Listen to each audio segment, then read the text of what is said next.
Findhorn in Scotland's northeast, where dreams of a greener life really do come true. With a population of 500 residents, this small fishing town is Europe's oldest eco-village. Lisa Shaw, former New Yorker, made it her home 24 years ago. I think this is one way of living an eco-friendly life. Our houses don't use any fossil fuels. We get electricity from windmills. They're made from eco-clay bricks and heat up with any kind of sun that comes in. And it's just a lovely place to be. I feel like very peaceful here, connected to nature. The renewable power comes from less than a mile away, generated by 3 community-owned turbines. Findhorn began experimenting with the idea in the late 80s and has since become a net exporter of electricity, producing more than the town needs. But Lisa's home isn't just fossil fuel free. It's also part of a co-housing project featuring a biomass heating system that uses local wood chips and a shared laundry room. There's about 10 families that use this, and we each get either half a day or a full day, depending on the size of the family. Today is my day. 10 individual machines become just 2. Grey water is collected to irrigate the garden, and everything has been designed to minimize the use of resources.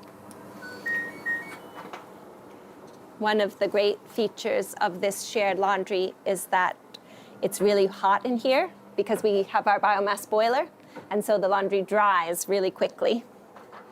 We don't need dryers. The principles of sharing permeate daily life. Every Friday, the co-housing members gather around for a potluck dinner. Most of the food on the table is locally sourced, quite literally from their backyard. Lisa's sons, 13 and 9, were in charge of the selection of the day. Yeah, we pretty much planted basically all of it. I remember seeing all the things when they were really small. These leeks were just seeds. The 320 square meter garden is open to all 10 of the co-housing families. It's fully organic, and food waste from the local vegetarian cafe is used as compost. We have kind of like a communal gardening session on Sunday. I learned how to harvest most of the stuff there. And also from my parents, of course. Findhorn's story also began with the vegetable patch. In 1962, an unemployed couple parked their caravan and planted a garden on barren land to feed a family of 5. The miraculous yields drew visitors from around the world, putting Findhorn on the map. Other initiatives soon followed, like the community's biological wastewater treatment plant.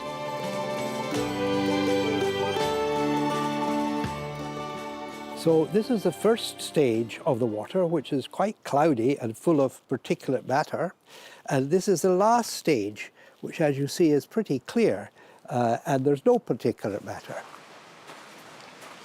A result achieved with no harmful chemicals, just plants and living organisms. Michael Shaw, Lisa's father, brought the technology to Findhorn in the late 90s. Sewage water is collected from 150 houses before flowing by gravity through a series of tanks, where plants provide a home for bacteria in charge of breaking down pollutants. As we go up through the system, the water gets cleaner and cleaner because the bacteria do a good job. And when we get to these final tanks, there's what we call polishing. And at that stage, it is then suitable for use in a heat pump installation for about 8 apartments.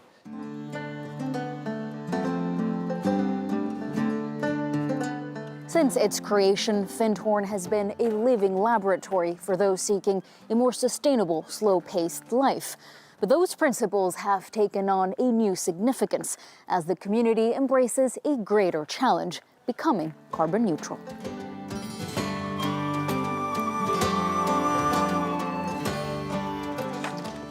The man in charge of the climate strategy is Roger Dudna.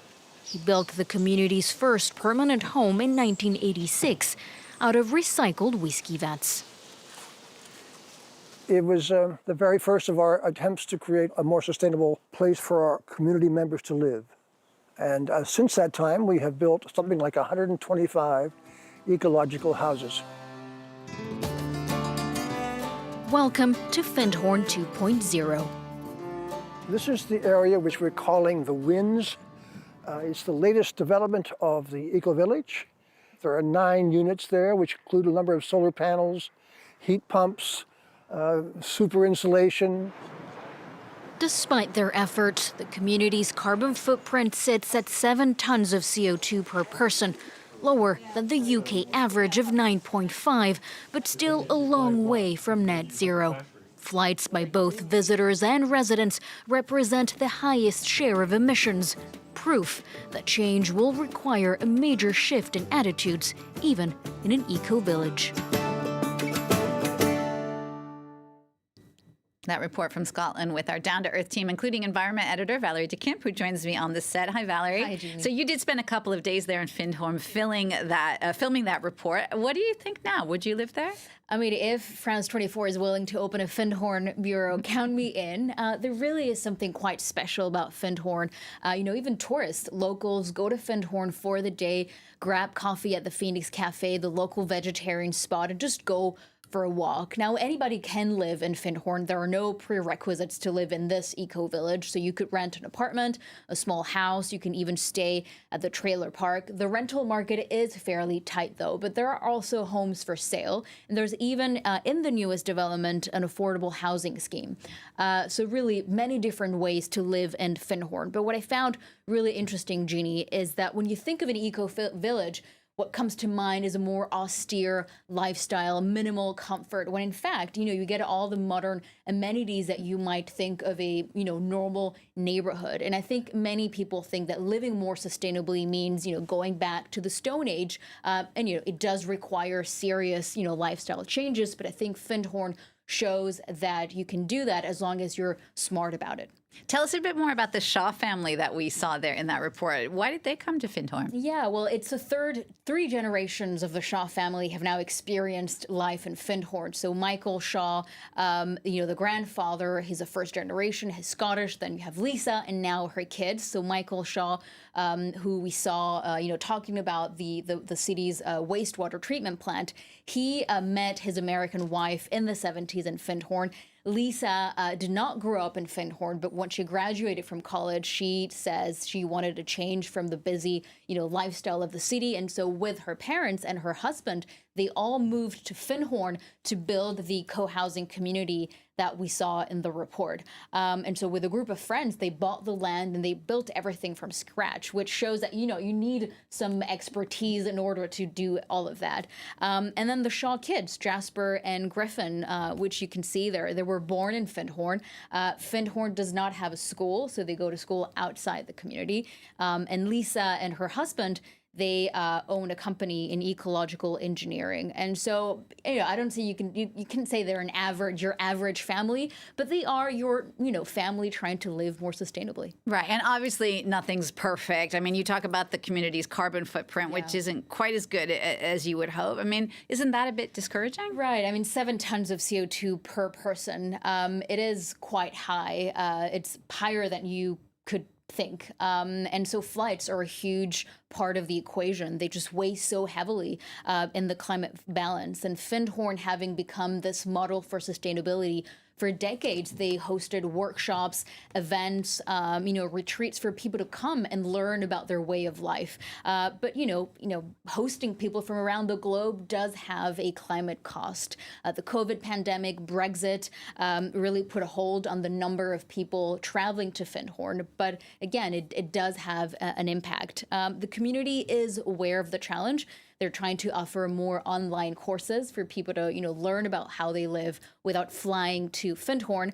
But I think it really shows that, technology alone won't fix the climate problem. You can have super insulated homes, low resource, climate-proof homes, 100% renewables. If you don't change, some fundamental things about the way that you live, we won't be able to rein in emissions. Absolutely. Well, in any case, it's super interesting to learn all about it. Thanks so much for that, Valerie DeKemp, our environment editor on France 24. Thanks to you for watching. Stay with us.